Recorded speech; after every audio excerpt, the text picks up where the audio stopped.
ఈరోజు ఉదయమే జ్యోతి విలేజ్ ఎవరు ఇక్కడ ప్రవీణ ప్రవీణ మరేమో పొద్దున్నే పేపర్ చూసిన ఎట్లా రాయి అవుతుందో ఇట్లాంటి వార్తలు ఏమో నాకు అర్థం కాదు.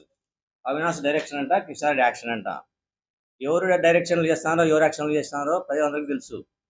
మళ్ళీ ఇట్లాంటి వార్తలు ఈ జ్యోతి వాళ్ళు రాయడం చాలా బాధాకరమైన విషయం. ఇది మీ యాజమాన్యాన్ని కూడా చెప్పండి. మీరు మీరు నాకు మంచి ఫ్రెండ్స్, అందుకని మీకు చెప్తున్నాను. నేను ఫస్ట్ సారు మర్డర్ జరిగిన తర్వాత అక్కడ ఒక లెటర్ దొరికితే ఆ లెటర్ నేను ఇమీడియట్గా నరెడ్డి రాజశేఖర రెడ్డికి నేను తెలిపితే ఇట్లా లెటర్ ఉందని చెప్పేసి దాని మీద దాచిపెట్టు, ఎవరు చూపించొద్దు అని చెప్తే అది ప్రాబ్లం అవుతుంది పోలీసులతో అని చెప్తే కూడా నీకెందుకు, నేను చెప్పిన పని నువ్వు దాచిపెట్టు ఎవరు తెలియకుండా అని చెప్తే నేను చెప్పిన ప్రకారం చేసిన. వాళ్ళ దగ్గర నేను పని చేస్తున్నా కాబట్టి, ఉప్పు పులుసు మా సారు వాళ్ళు తింటాను కాబట్టి వాళ్ళేమో చెప్పినోనే ఇరికిచ్చినారు. చేయించినోడు రాజశేఖర రెడ్డిని నాకు చేయించినోడు ఏమో బయట ప్రశాంతంగా ఎక్కడ వాళ్ళేమో బాగుండాలి, అందరూ హ్యాపీగా తిరగచ్చు. వాళ్ళు నీతులు చెప్తారు. ఇప్పుడు అట్లాంటివి రాయరు మీరు. తర్వాత నేను డిటీసీలో కూడా నన్ను బాగా కొట్టడం జరిగింది.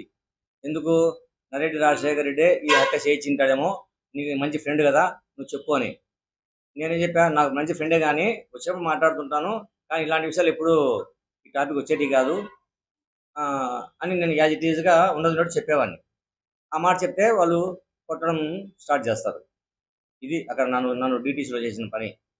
తర్వాత కొద్ది రోజులకు 13 రోజులు నన్ను అక్కడ ఉంచుకొని నన్ను ప్రకాష్ను ఎర్రగంగిరెడ్డిని రిమాండ్కి పంపించారు. రిమాండ్ 3 నెలలు అయిపోయింది. 3 నెలలు అయిపోయిన తర్వాత బయటకు వచ్చాము. కొద్ది రోజుల తర్వాత ఈ కేసును సిబిఐ వాళ్ళు హ్యాండ్ ఓవర్ చేసుకున్నారు.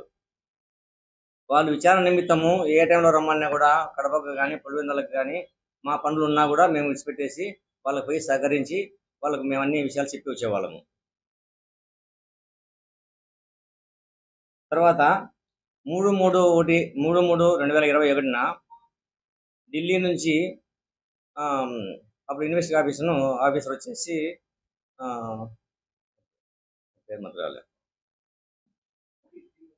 దీపక్ గౌర్, ఆయన నుంచి నోటీస్ పంపించారు పులివెందుల స్టేషన్కి. అప్పుడు సిఐగా భాస్కర్ రెడ్డి సార్ ఏమో ఉన్నట్టు నాకు తెలిసి. భాస్కర్ సార్ నాకు ఫోన్ చేసి, కృష్ణారెడ్డి స్టేషన్ కూడా నీతో కొంచెం మాట్లాడాలా, నీకు నోటీస్ తీసుకోవాలా అన్నారు.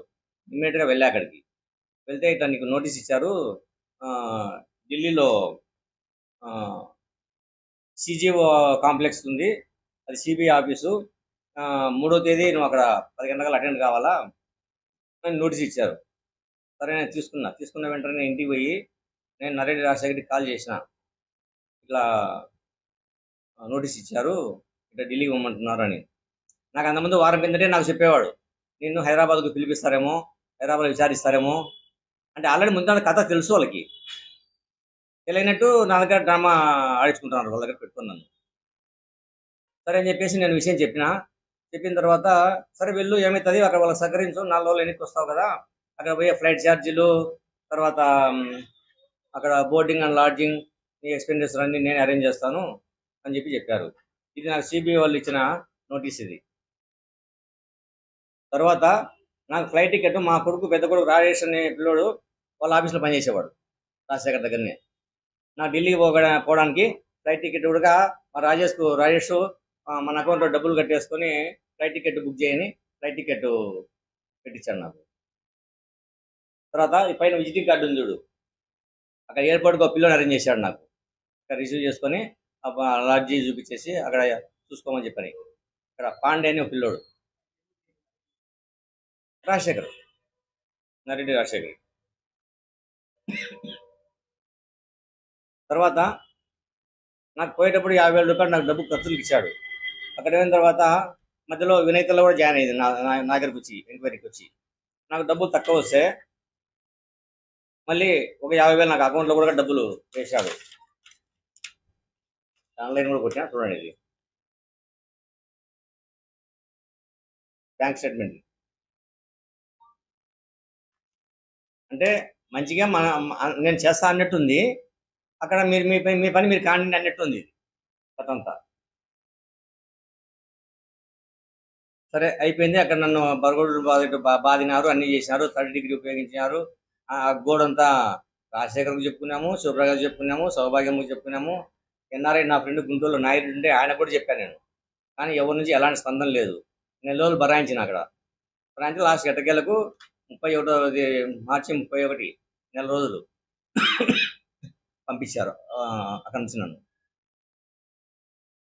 ఆ రిటర్న్ టికెట్ కూడా నరెడ్డి రాజశేఖర రెడ్డి నాకు ఫ్లైట్ టికెట్ బుక్ చేసి ఢిల్లీ టు బెంగళూరు బుక్ చేసి వాళ్ళ ఇన్నోవా కారును, మా సారు వాడే కారు ఇన్నోవా కారు, అక్కడికి నా కోసం పంపించాడు. పంపించి ఆ కారులో మేము వచ్చేసినాం.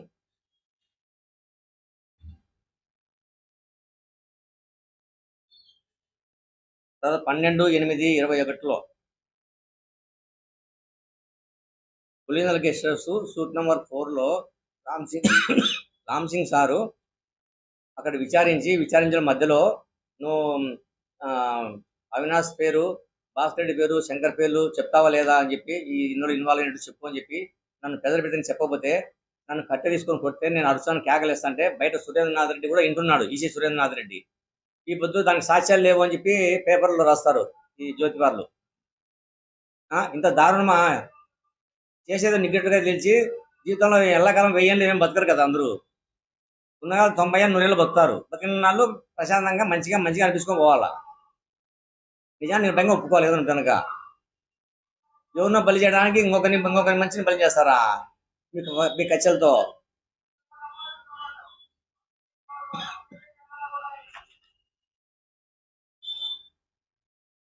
నేను ఇవన్నీ బాగా తట్టుకోలేక పోలీస్ స్టేషన్లో నేను కంప్లైంట్ చేస్తే దానికి ఎలాంటి రెస్పాండ్ లేదు. నాకు కూడా ఎవరు చెప్పుకోవాలా? లాస్ట్కు కడప ఎస్పీ గారికి నేను 13/12/2021లో మళ్ళీ ఆయనకు కంప్లైంట్ లెటర్ ఇచ్చినాడు. ఆయన కూడా ఏం లేదు, ఆ ఎస్పీ గారు కూడా. సరే ఇంకేం చేయాలని చెప్పేసి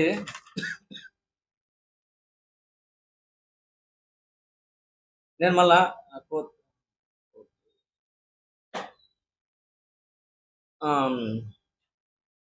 పులివెందులకు వచ్చి మళ్ళీ నేను పులివెందుల కోర్టులో కంప్లైంట్ చేయాల్సి వచ్చింది. దీని మీద చేస్తే ఆ కోర్టు కూడా మరి భయపడినారో ఎట్టెట్నో ఆ జడ్జిలు ఏమో నాకు తెలియదు, కానీ 2 ఏళ్ళ వరకు దాని జోలికి పోలే. 2 ఏళ్ళ తర్వాత కోర్టు వారు పోలీసు వాళ్ళను 15 రోజుల లోపల మీరు దీన్ని కంప్లీట్ చేసి ఛార్జ్షీట్ వేయండి అని చెప్తే ఆగమేఘాల మీద అప్పుడు ఛార్జ్షీట్ ఎంక్వైరీ చేసినారంతా. ఆ ఎంక్వైరీలో భాగంగా రాజు సారు 2 సార్లు మా ఇంటికి వచ్చి మా ఇంట్లో కూర్చొని నన్ను 20 పేజీలు దగ్గర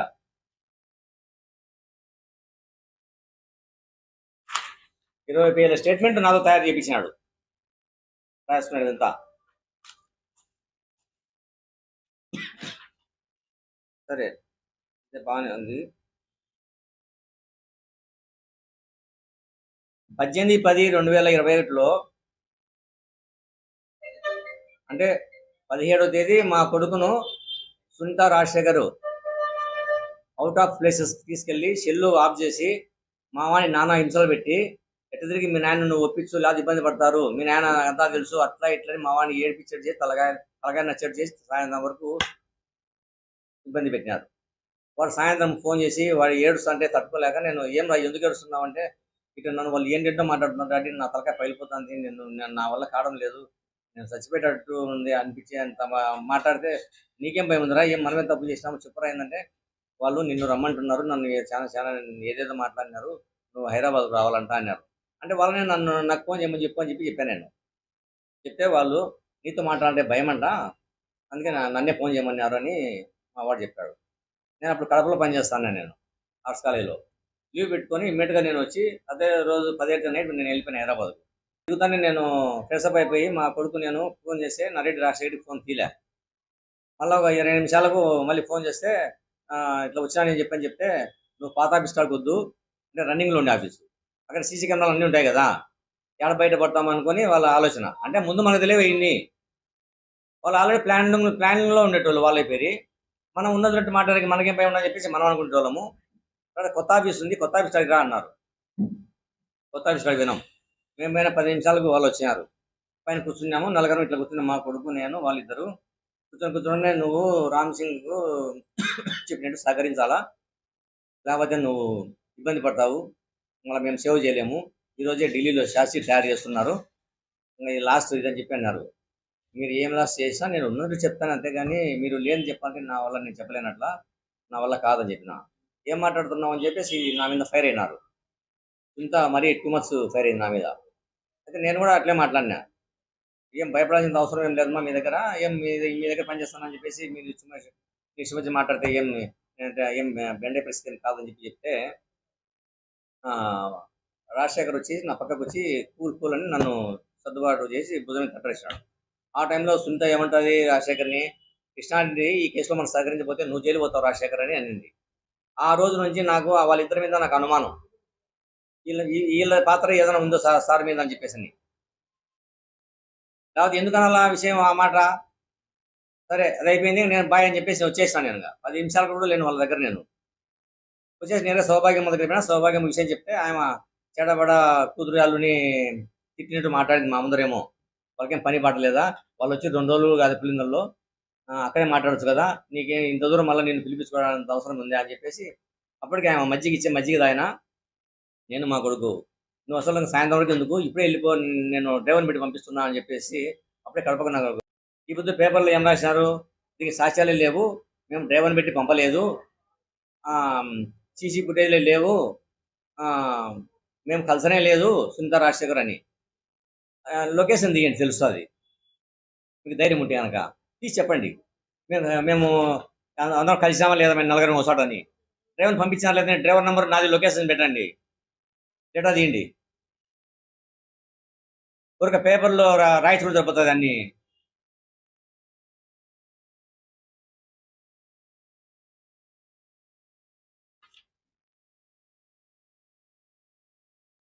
అవినాష్ నన్ను డ్రామా యాక్షన్ ఆడిస్తాను.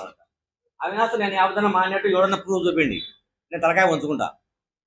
లేకపోతే అందరూ తలకాయ ఉంచుకుంటారా, ఇప్పుడు చూపించలేకపోతే కనుక. నేను సార్ చనిపోయిన రోజు రిసీవ్ చేసుకునేటప్పుడు ఏడ్చుకుంటా లోపలికి వెళ్ళిపోయింది తప్ప, ఈ పొద్దుటి వరకు నేను ఎప్పుడో మాట్లాడినట్టు ఎవడే ప్రూఫ్ చూపించండి. ఈ పిల్లషాట్ల పేపర్లు ఇష్టం వచ్చినట్టు రాయడానికి ప్రూఫ్ చూసి మాట్లాడితే రాయలేదని రాశానక. రాజు సారు మా ఇంటికి వచ్చి 2 సార్లు వచ్చి ఎంక్వైరీ చేస్తే ఈ కేసును రాజేష్ రెడ్డి చేసినాడు, కాంగ్రెస్ నాడు చేసినాడు, వాళ్ళకి ఏం సంబంధము, చేసింది రాజు సార్ అయితే కనుక.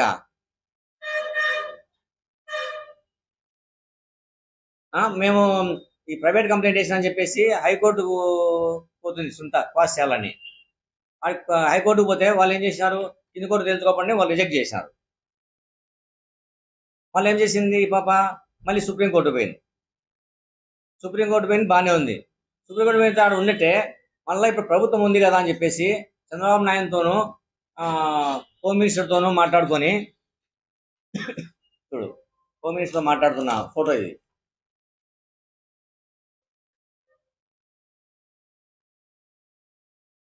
చంద్రబాబు నాయుడుతో కలిసిన ఫోటో ఇది. అట్లా ఈ కేసు కొట్టేయించుకోవాలా మేము అని చెప్పేసి ప్రాధేయపడుతూ కాళ్ళ పట్టుకొని ఏలాడుతున్నారు. ఏమంతా మీకు అంత దీదార్ పరిస్థితి ఉన్నదంటే మాట్లాడుకుంటే పోలే, ఎవరు చెప్పారు ఇంత? ఒక పదానికి 100 అబద్ధాలు చూస్తుంది, అది ఒక పని నిజంతో పోలే ఒకటే పరి. ఈ పొద్దు నేను చెప్పినట్టు రామ్ సింగ్ అంటాడు, నన్ను కొట్టలేదంట మా కొడుకుల ముందర, నాకు సాధ్యం లేదంట, వాళ్ళ సెక్యూరిటీ పిఏ చెప్పినాడంట ఏమని లేదని. తన దగ్గర పనిచేసే వాళ్ళు చెప్తారా, తన గురించి చెప్పుకొని నా గురించి చెప్తారా? నన్ను అప్రూవ్గా మార్చడానికి ఫోన్లో ఒకసారి మాట్లాడినాడు, మళ్ళీ అక్కడ మా కొడుకుల దగ్గర ఒకటి మాట్లాడినాడు. నేను ఒప్పుకున్నందుకు నన్ను భయంకరంగా నన్ను కొట్టి పంపించినాడు. ఆ పొద్దు ఢిల్లీలో కొట్టినాడు, ఆర్మీ కేసుకు వచ్చినాడు. ఎన్ని సీసీ ఫుటేజీలు లేవంట, ఎన్ని తప్పుడు రాతలంట. ఇవే తప్పుడు రాతలు అయితే సునీత హైదరాబాద్లో మమ్మల్ని బెదిరించేట్టు కానీ, రామ్ సింగ్ నన్ను కొట్టలేదని కానీ ప్రమాణం చేయమను. కాణిపాకమైనా సరే, వెంకటేశ్వర తిరుమల అయినా సరే, లేదంటే వాళ్ళు చెప్పిన చర్చి ఎక్కడైనా సరే, నేను బైబిల్ అయినా పట్టుకుంటా, భగవద్గీత అయినా పట్టుకుంటా, వాళ్ళు పట్టుకోమని ప్రమాణం చేయమను. వాళ్ళను ప్రమాణం చేస్తే నేను కేసు విత్డ్రా చేసుకుంటా, నన్ను బెదిరించలేదు కొట్టలేదంటే కనుక.